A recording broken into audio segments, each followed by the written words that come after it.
صرف اسباب سے جڑ جائے گا.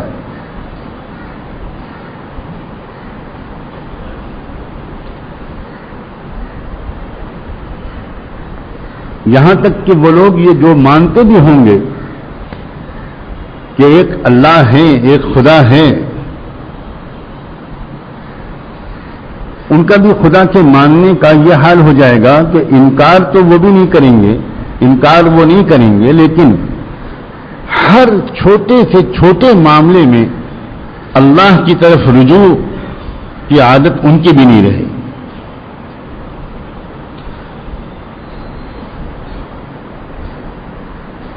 جب بھی کوئی معاملہ آئے گا، وہ ذاتی ہو، گھریلو ہو، معاشی ہو، قومی ہو، اجتماعی ہو، سارا سب کا ذہن اسباب اور تدابیر کی طرف جائے گا. یہ بات عام طور سے لوگوں کے ذہن سے بالکل نکل جائے گی کہ ہر چھوٹے سے چھوٹے بڑے کام کا تعلق اللہ کے امر سے ہے، اللہ کے حکم سے ہے، اللہ کی مرضی سے ہے، اللہ کی قدرت، اس کی فعالیت کی طرف اچھے لوگوں کا بھی ذہن ادھر سے ہٹ جائے گا. ایک دور آئے گا.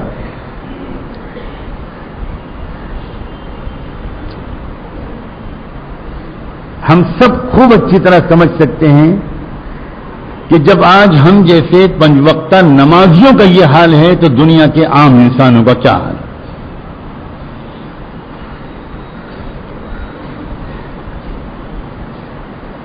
توحید کا یہ مطلب نہیں ہے کہ صرف اللہ کو مان لیا جائے. توحید کا جو اصل درجہ مطلوب ہے وہ ہے توحید افعال، یعنی دل و دماغ پر یہ حقیقت کھل جائے کہ ہر چھوٹے اور بڑے معاملے کا تعلق اللہ سے. اس لیے اللہ پر یقین، اللہ کی طرف رجوع، اللہ پر بھروسہ، اللہ سے امیدیں اور بھروسے اور امیدوں کے ساتھ دعائیں تدبیروں کے ساتھ کرنا، یہ ہے توحید افعال کا تقاضا. تو دل و دماغ اکثر دنیا کے انسانوں کے توحید کے اس درجے سے خالی ہو جائیں گے. فتنہ دجال جس سے بچانے کے لیے یہ صورت آئی ہے، فتنہ دجال کے دور میں یہ والا شرک عام ہو جائے گا.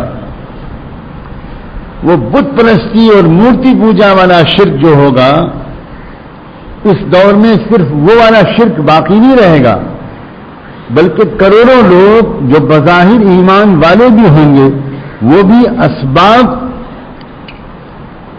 کے تاثر کے لحاظ سے وہ بھی شرک میں مبتلا ہوں گے، اور ان کو خبر بھی نہیں ہوگی کہ ان کے دل میں ایمان کے ساتھ ساتھ شرک بھی چل رہا ہے. سورہ کہف کی تشریح کے سلسلے کے شروع ہونے سے پہلے اس مسجد میں سورہ یوسف کی تشریح ہوئی تھی، اور وہاں بھی ایک آیت کی ذیل میں اس بات کو سمجھانے کی ساجد نے کوشش کی تھی. سورہ یوسف میں اللہ تعالیٰ نے ارشاد فرمایا وما یؤمن اکثرهم باللہ الا وهم مشرکون، کہ بہت بڑی تعداد ایسے لوگوں کی ہے، اکثریت ہے کہ جن کے جو ایمان بھی لائے ہیں اور ایمان کے ساتھ ساتھ وہ مشرک بھی ہیں. یہ سورہ یوسف کی اس آیت کی تشریح میں بہت تفصیل سے میں نے اس والے شرک کو سمجھانے کی کوشش کی تھی جس میں ہو سکتا ہے کہ وہ شخص بھی گرفتار ہو جس کی تہجد بھی نہ چھوٹتی ہو سکتا ہے کہ وہ بھی گرفتار ہو جو 20 حج کر چکا ہو اور 100 عمرے کر چکا. یہ یقین کا جو مسئلہ ہے، دل کے یقین کی جو کیفیت ہے، اللہ ہم سب کو اس کی اہمیت کی طرف متوجہ کر دے. ہم سب کا حال اس بارے میں بہت زیادہ اچھا نہیں ہے، بہت خراب ہے، اور یہ اس دور کی ایک خاص بیماری ہے. اور اللہ تعالیٰ اس صورت میں اس دور کی بیماری اسی لیے بیان کر رہے ہیں کہ جب وہ دور آئے گا تو خاص طور پر تم کو محنت کرنی پڑے گی اس بات پر کہ تمہارے اندر کلمے کی حقیقت اترے، یقین بنے، اور اس ظاہری شرک سے بھی تم نکلو۔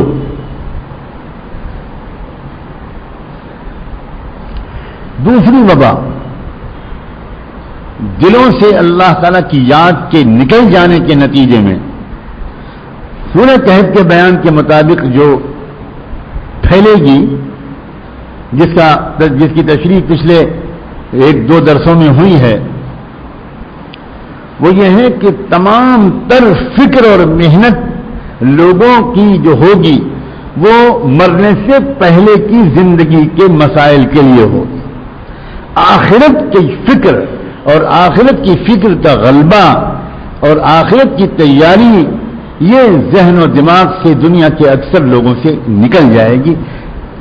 اتنا زیادہ مادی مسائل اور معاش کے مسائل، روزی روٹی کے مسائل اور دنیا میں مرنے سے پہلے کے جو مسائل ہیں اتنا دل و دماغ پر حاوی ہوں گے کہ اچھے لوگوں کا کہ دل و دماغ پر آخرت کی فکر کا غلبہ نہیں ہوگا، انکار نہیں کریں گے، کبھی کبھی یاد کر کے تو شرمندہ بھی ہو جائیں گے، لیکن جو کیفیت دل پر ہونی چاہیے آخرت کی فکر کی وہ نہیں ہوگی۔ یہ مضمون چل رہا تھا۔ اس کے بعد اللہ تعالیٰ نے آدم علیہ السلام اور ابلیس کا وہ قصہ بیان فرمایا جو قرآن میں کئی جگہ پر بیان فرمایا ہے، بس یہ فرق ہے کہ سورہ کہف میں اس قصے کے بیان میں کچھ نئے اشارے ہیں جو پورے قرآن میں اس قصے کے بیان کے درمیان اور کہیں پر نہیں ہیں، اور وہ اشارے وہ ہیں جن کا خاص تعلق سورہ کہف کے اس مضمون سے ہے جو مسلسل چل رہا ہے، یعنی فتنہ دجال سے حفاظت۔ ارشاد فرمایا اللہ تعالیٰ نے کہ ہم نے جب حکم دیا تھا فرشتوں کو کہ آدم کو بڑا مان لو اور اس کے سامنے جھک جاؤ، اس جدول آدم، تو اس وقت سب فرشتوں نے آدم کو بڑا مان لیا تھا اور جھک گئے تھے۔ فسجدوا الا ابلیس، ایک ابلیس تھا جس نے انکار کر دیا، وہ نہیں مانا، وہ نہیں جھکا، اس نے آدم کی بڑائی کا اقرار نہیں کیا، اپنے کو آدم سے چھوٹا تسلیم کرنے سے انکار کر دیا۔ ایک نئی بات ہے یہاں ابلیس کے بارے میں جو پورے قرآن میں اور کہیں نہیں بظاہر، اور وہ ہے کان من الجن۔ یہ ابلیس فرشتوں میں سے نہیں تھا، یہ ابلیس جنات میں سے تھا۔ ایک سوال پیدا ہوتا ہے کہ حکم فرشتوں کو دیا گیا تھا سجدہ کرنے کا، اگر ابلیس فرشتہ نہیں تھا، جن تھا، تو اس نے اگر سجدہ نہیں کیا تو جرم اس کا کیسے ہوا؟ سجدہ کرنے کا حکم تو فرشتوں کو دیا گیا تھا۔ یہی تو سمجھانا ہے، خاص اشارہ ہے اس میں۔ ہزاروں سال سے وہ ابلیس فرشتوں کی صحبت میں تھا اور اتنا مانوس ہو گیا تھا کہ اس صحبت کا اثر اس کے وجود پر پڑ گیا، اس کے مزاج پر پڑ گیا، اس کی صفات پر پڑ گیا، اور اس کے اوپر جناتی صفات کے بجائے ملکوتی صفات کا غلبہ ہو گیا۔ اور یہ بہت واضح اشارہ ہے کہ کتنا زبردست اثر صحبت کا پڑتا ہے، کتنا زبردست اثر پڑتا ہے کہ ایک نوع ہے جن اور ایک نوع ہے ملائکہ، یا ایک جنس ہے جن اور ایک جنس ہے ملائکہ۔ ملائکہ نوری ہیں، جنات ناری ہیں۔ وخلق الجان من مارج من نار خلقتنی من نار وخلقته من طین۔ جنات آگ سے بنے ہیں اور فرشتے نور سے بنتے ہیں۔ اتنا زبردست اثر ہوتا ہے صحبت کا کہ ایک آگ سے بنی ہوئی مخلوق نے جب اپنے آپ کو اپنی برادری سے ہٹا کر ایک نورانی اور ملکوتی مخلوق میں شامل کر لیا، دن رات انہی کے ساتھ اٹھنا بیٹھنا، ہر وقت انہی کے ساتھ لگنا، وہی ذکر و عبادت، وہی عبادتی اعمال اور ملکوتی اشغال، تو ان کا اتنا اثر پڑا اس مخلوق پر، ابلیس پر، کہ وہ جو جناتی مزاج تھا اور جو ناری مزاج تھا وہ مغلوب ہو گیا، اور ملکوتی مزاج، نورانی مزاج اس کے اوپر چھا گیا۔ چنانچہ وہ حکم الہی جو ملکوتی مخلوق کے لیے تھا، وہ حکم الہی اس کی طرف بھی متوجہ ہو گیا، اور اس کو یہ اشارہ مل گیا کہ میں اگرچہ ملائکہ میں سے نہیں ہوں لیکن ملائکہ کی طرح ہو گیا ہوں، لہذا مجھے بھی یہ حکم ہے۔ لیکن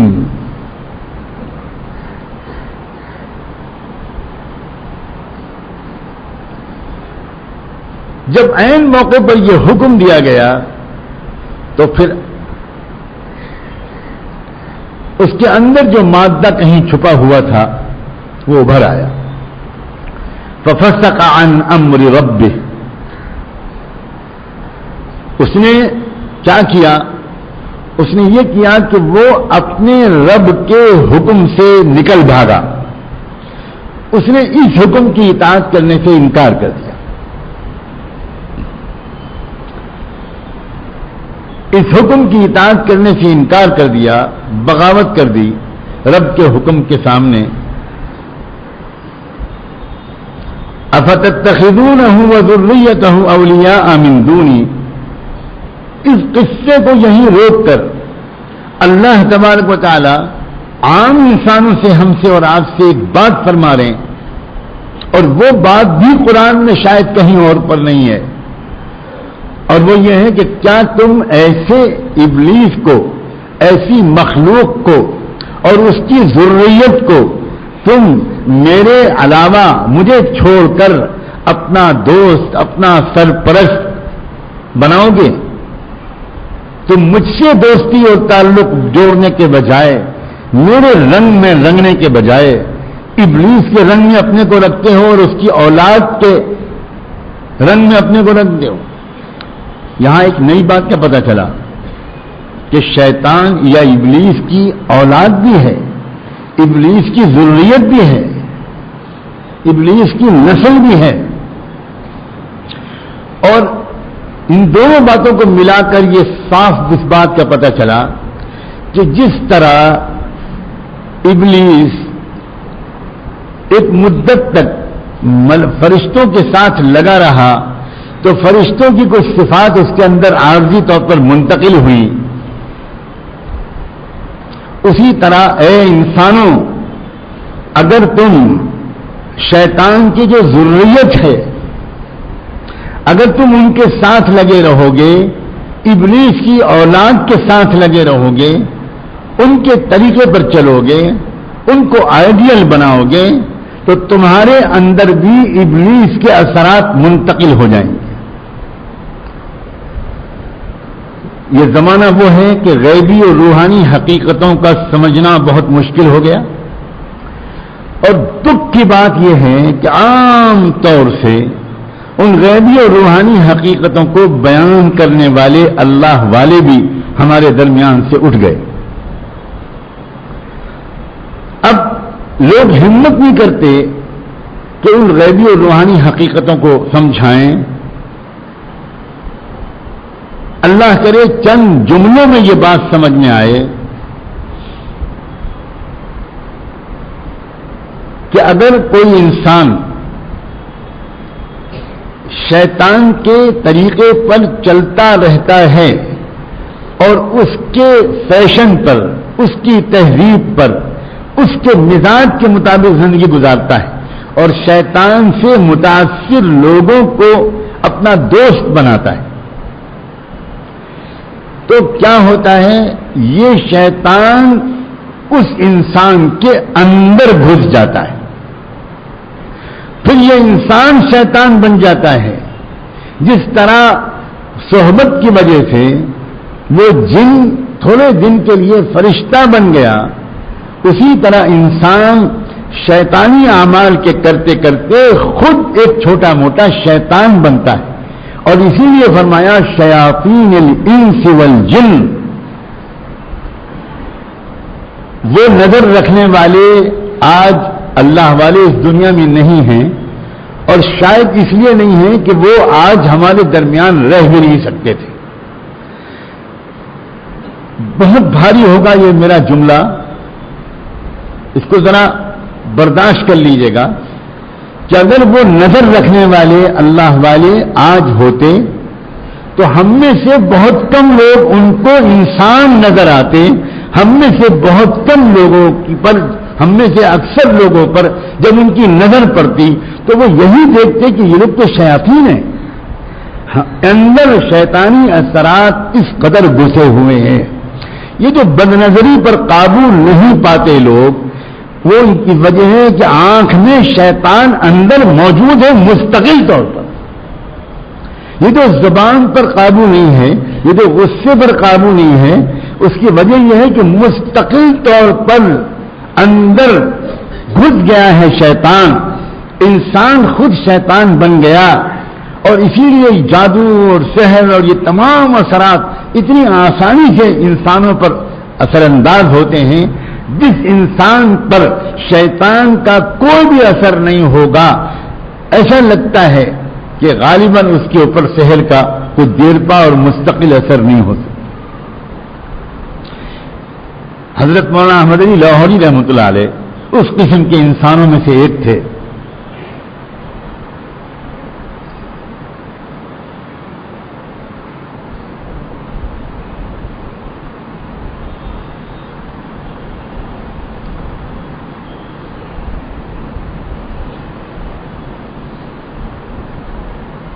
لاہور کی سڑک پر چلتے ہوئے اچانک انہوں نے اپنے خادم سے، اپنے رفیق سے، شاگرد سے کہا کہ بھئی آج یہ انسان سڑک پر بالکل ہے نہیں، کیا بات ہے؟ یہ سڑک خالی کیوں ہے؟ تو انہوں نے کہا حضرت سڑک خالی، بھیڑ ہے، لوگ آ رہے ہیں جا رہے ہیں، پیدل بھی ہیں، سواری پر ہیں. اچھا عجیب بات ہے، مجھے تو ایک بھی انسان نظر نہیں آ رہا، مجھے تو سور، کتے اور سانپ اور بچھو اور طرح طرح کے جانور نظر آ رہے ہیں، تم کہہ رہے ہو انسان ہیں. آپ کو شاید یقین نہیں آئے گا اس طرح کے واقعات آج کل تو سنانے کی ہمت نہیں ہوتی. اس قدر شکی مزاج ہو گیا، اس قدر ہم بصیرت سے محروم ہو گئے، بالکل یقین ہی نہیں آتا. ہم اور آپ وضو کرتے ہیں، وضو میں ہمارے چہرے سے پانی گرتا ہے، ہمارے ہاتھ سے پانی گرتا ہے. یہ جو پانی وضو میں استعمال ہو جاتا ہے اس کو فقہ کے استعمال میں، فقہ کے اصطلاح میں مائع مستعمل کہتے ہیں، یعنی استعمال شدہ پانی. ایک زمانے تک امام ابو حنیفہ رحمۃ اللہ علیہ کا فتویٰ یہ رہا کہ یہ مائع مستعمل جو ہے وضو میں جو استعمال ہوتا ہے یہ نجس ہے، یہ پاک نہیں ہے. اس سے کوئی اور وضو تو کیا کر سکتا ہے، اس سے کوئی اور طہارت کیا کر سکتا ہے، اس سے کوئی اور استنجا کیا کر سکتا؟ یہ تو پانی خود نجس ہے. یہ پانی اگر ٹچ ہو گیا کسی کے تو اس کو دوبارہ دھونا پڑے گا، ناپاک ہے پانی. عام طور پر اس زمانے کے علماء ان کے اس فتوے پر حیران تھے، سمجھ میں نہیں آتا تھا کہ امام صاحب یہ بات کیوں فرماتے. اور امام صاحب تھے کہ کہتے تھے کہ بھائی میرے نزدیک تو وہ پانی نہ جیسے، میں اور کوئی فتویٰ نہیں دے سکتا. وجہ کیا تھی؟ اس کی وجہ یہ تھی کہ امام ابو حنیفہ کو ایسی روحانیت نصیب تھی، اس کمال درجے کا تقویٰ اور اتنی عبادت اور کثرت ذکر سے دل کی ایک روحانی آنکھ کھلتی ہے. تو وہ لوگوں کو وضو کرتا ہوا دیکھتے تھے تو ان کے وضو میں گناہوں کے کالے کالے اثرات ان کو آنکھوں سے نظر آتے. وہ یہ تک دیکھ کے سمجھ لیتے تھے کہ